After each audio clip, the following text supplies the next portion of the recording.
Hello, Soul Tribe. Welcome to Soul Tribe PH. It's me, Anna, your certified international life coach and tarot and oracle card reader. So, if you want to avail my services, tarot reading, or coaching, kindly go to my website www.anasantiago.coach.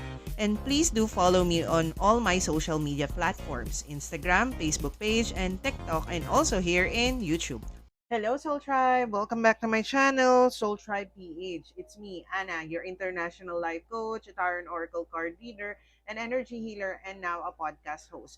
So for this particular video, we will be having your monthly zodiac sign reading for the month of May.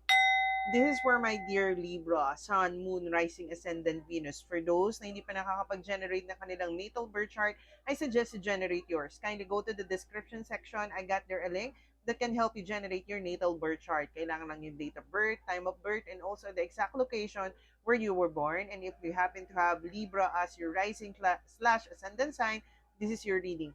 Kasi based on an article na nabasa ko, it's best for us to look into our rising sign slash ascendant sign for accurate readings.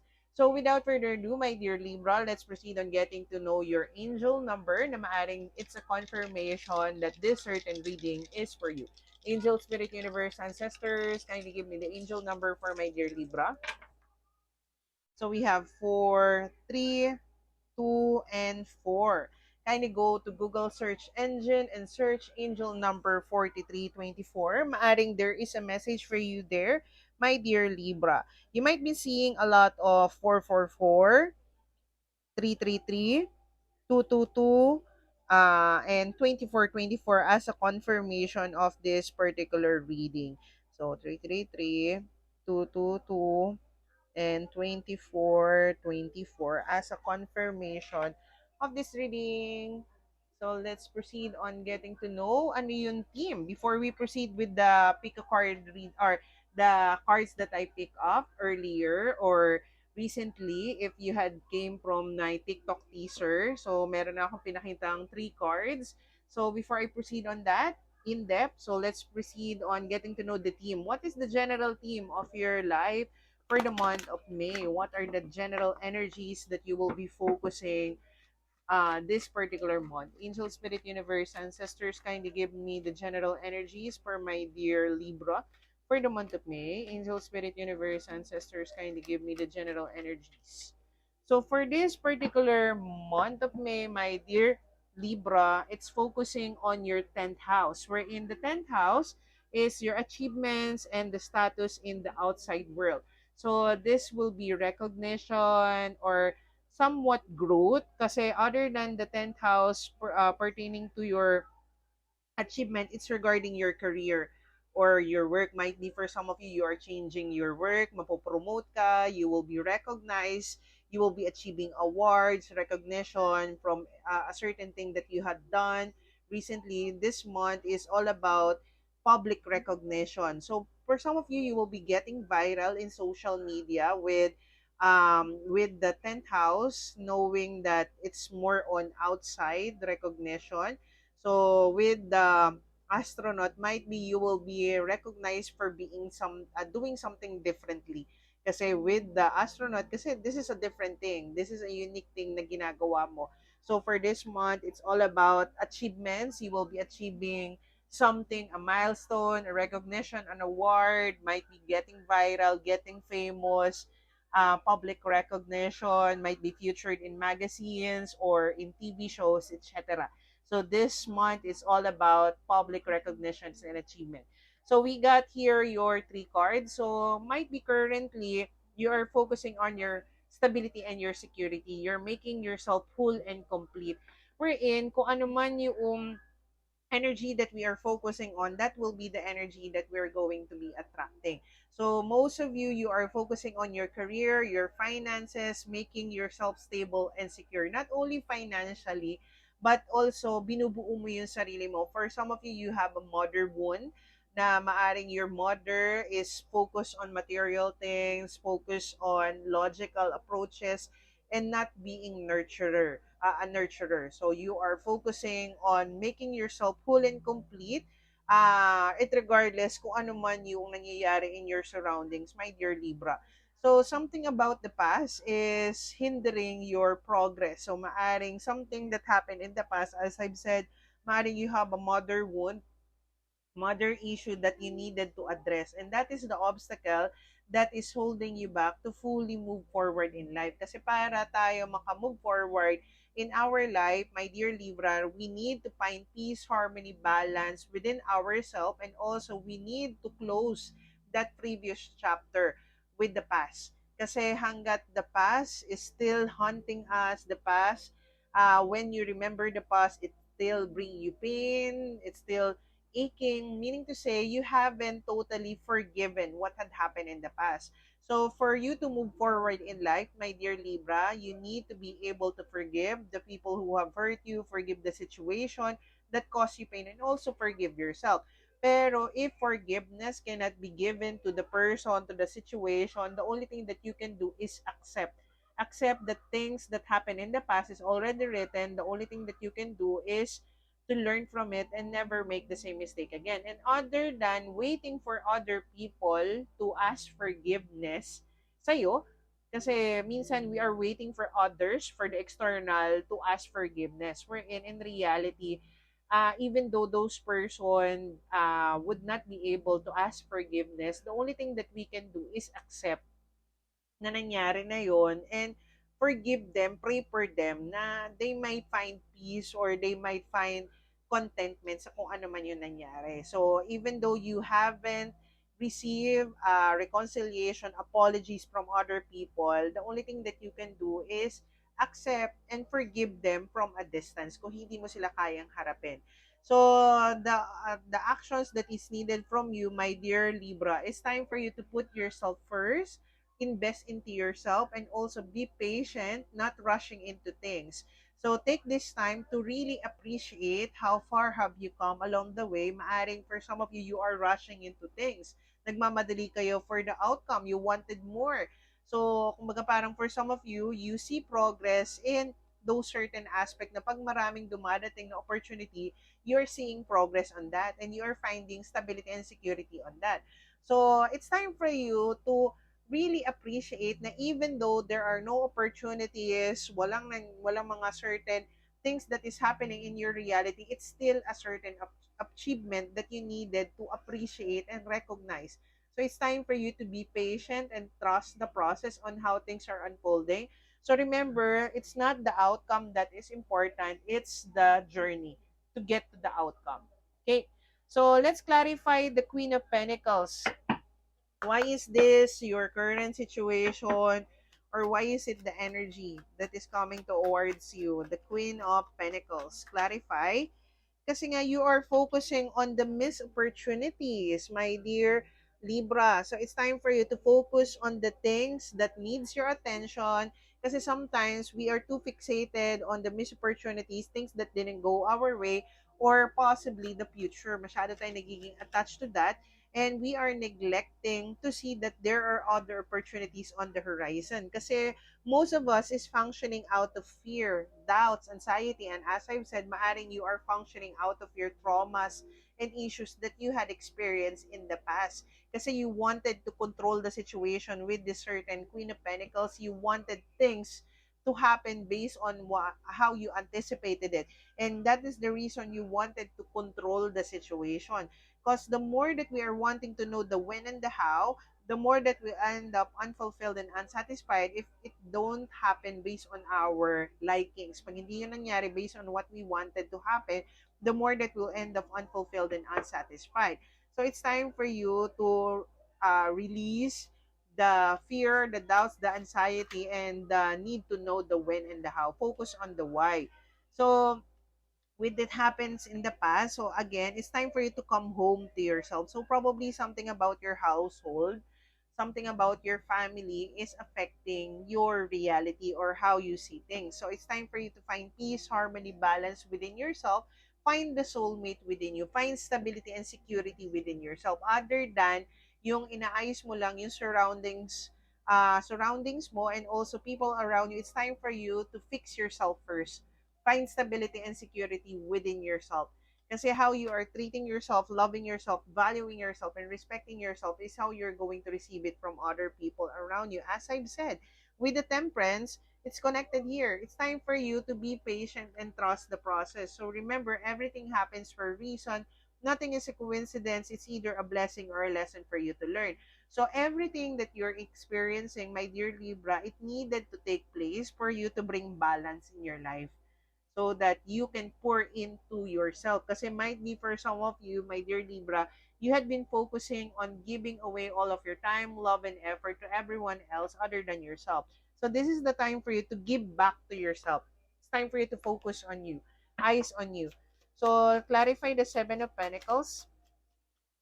Clarify the Seven of Pentacles.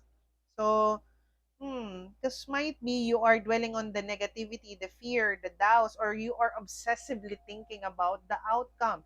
So it's time for you to be patient and trust the process. Let go of the fear, doubts, and anxieties. Kasi that will be the one that manifests into your reality. Be careful what you think, what you imagine, what you visualize, and what you speak. Because that becomes your reality. My dear Libra, you are an overthinker. So, be mindful on what you're thinking. It's time for you to speak up, be clear. Ano ba yung gusto mo mangyari when it comes to your reality? So it's time for you to visualize, imagine what kind of love, care, value, respect, partner do you wanted to achieve or wanted to manifest into your reality. Once you visualize them, set the intentions and goals on how you will be achieving them. Okay? It's time for you to communicate. For some of you, you are having a hard time to speak up.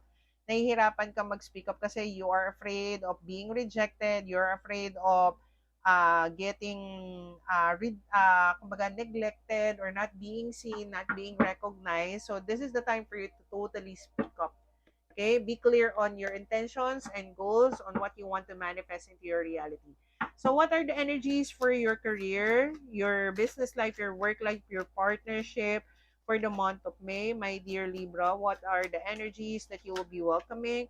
So Four of Swords. So it's time for you to heal from what took place in your career and your business life. And also, it's time for you to contemplate. So, it's time for you to contemplate, visualize, see the bigger picture on why things needed to happen. Instead of focusing on the things that didn't go your way, my dear Libra, it's time for you to focus on the other possibilities on the horizon. So, for you to be able to see the bigger picture, kailangan mo mag-step back kasi hanggat you are too focused on the problem, focusing on the what ifs, things that didn't go your way, the more that you'll end up unfulfilled and unsatisfied. As I've said, it's time for you to speak up. It's time for you to be clear. It's time for you to leave people, situation, mindset that doesn't serve your highest good. With the Queen of Swords, kailangan mo maging clear on what kind of thing that you wanted to achieve when it comes to your career, your business life, your work life. You had to be clear. You had to be confident of yourself. You had to be speak up. Okay, so when it comes to your financial situation, what are the energies of your financial situation? My dear Libra, what is the energies of your financial situation? Hermit mode, it's time for you to contemplate on certain things. So remember, everything happens for a reason. Nothing is a coincidence. It's either a blessing or a lesson for you to learn. So it's time for you to contemplate on certain things that took place when it comes to your finances. It's time for you to learn from it and never make the same mistake again. If you wanted stability and security, you need to make the right decisions or be strategic when it comes to your approach when handling your finances. It's time for you to contemplate on your certain financial situation. Ano ba yung mga actions that you needed to take when it comes to what is currently happening when it comes to your financial situation. So for you to be able to strategize yourself for the whole month when it comes to your financial situation, you need to contemplate. You need to step back and see the bigger picture. So the obstacles that you needed to overcome is keeping a positive mindset. Might be you don't see things clearly as of the moment, wala pa yung mga opportunity that you're waiting on. So it's time for you to be patient. Everything is happening in its perfect timing. Kailangan mo lang magtiwala. You need to have faith that everything will be falling into place in its divine timing. When it comes to your relationship, love life, twin flame, soulmate, boyfriend, girlfriend, husband, and wife, What are the energies that you will be welcoming, or regardless if you are in your self-love, self-care journey? So, Seven of Swords might be you had encountered deceptions and lies, or you feel like you are not being seen, not being appreciated. You felt like you had been deceived kasi you had put your effort in a certain situation and hindi mo na-receive yung efforts that you had given into the certain situation. Kaya this is your energy that you had been feeling deceived, cheated, or deprived of certain things when it comes to your relationship. And also, this is the time for you to be mindful on who you trust kasi not everyone has the best interest for you. Let's clarify the Seven of Swords. What is this? Clarify the Seven of Swords, please. So, Seven of Swords. So, it's time for you, instead of focusing on other people, focus on you, eyes on you. So, okay, somewhat obligation. So, maaring somewhat obligation, you feel like you are carrying a lot of burdens and you are being deprived of the certain reciprocation or appreciation. Kaya it burdens you. Kasi nga, feeling mo nag-effort ka in a certain situation, you had given all your best, you had did the work, and you are not receiving the same energy that you had given to the certain situation. And you feel like you are obligated to prove something, or you feel like you needed to fix the situation. The key to healthy relationship, my dear Libra, it's not only establishing the relationship with other people and fixing people around you, but also it's time for you to establish that relationship with yourself first. Don't abandon yourself just for the sake of pleasing everyone else. So, what is the obstacle that you needed to overcome when it comes to your relationship, my dear Libra? What is the obstacle that you needed to overcome when it comes to your relationship? Is Ace of Cups. So might be you are overgiving. So with a sense of renewal of love, other than renewing, reconciling with other people, it's time for you to give that sense of renewal of love towards yourself.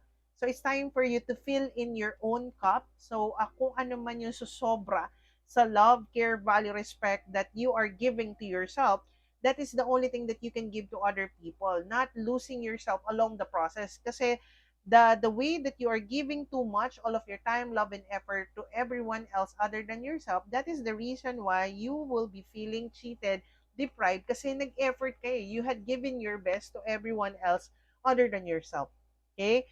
So, don't lose yourself along the process of trying to please everyone else. So let's see what is the oracle guidance, general oracle guidance for you, my dear Libra, for this month. Angel, Spirit, Universe, Ancestors, kindly give me the general guidance. Whoa. So it's time for you to be fair. So it's time for you to bring balance. Again, it's all about balance. So before giving away all of your time, love, and effort to everyone else, it's time for you to give it back to yourself.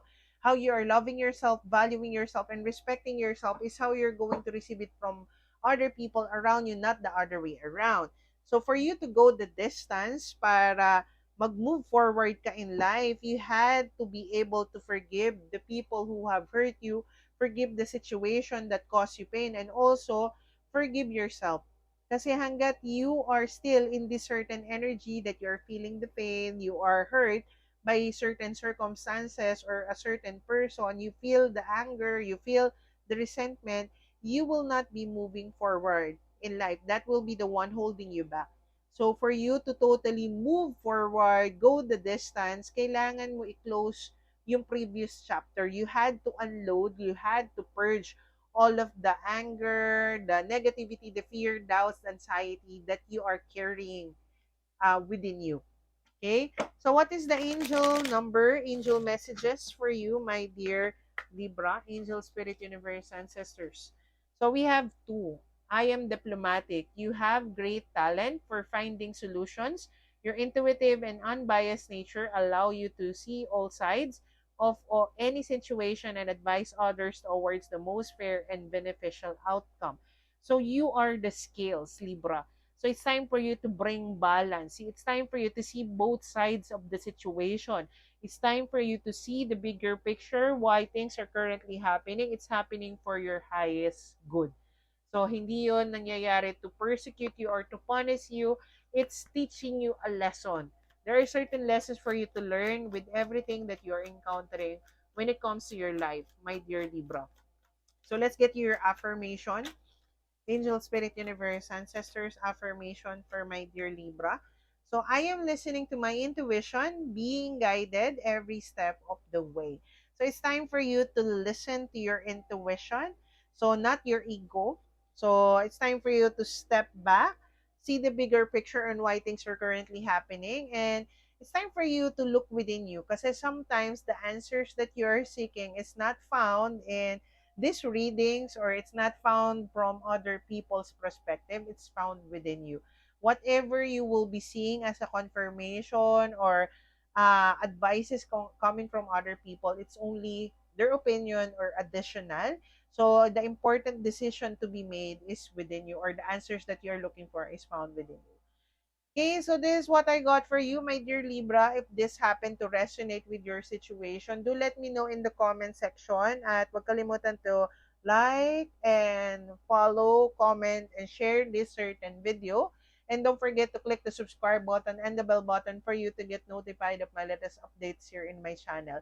And if you wanted to avail my services, tarot reading, coaching program, kindly message me in Instagram, Facebook page, Soul Tribe PH, Coach Ana Santiago, Tarot for tarot reading, Coach for coaching program, and for those, you can go directly to my website, www.anasantiago.coach.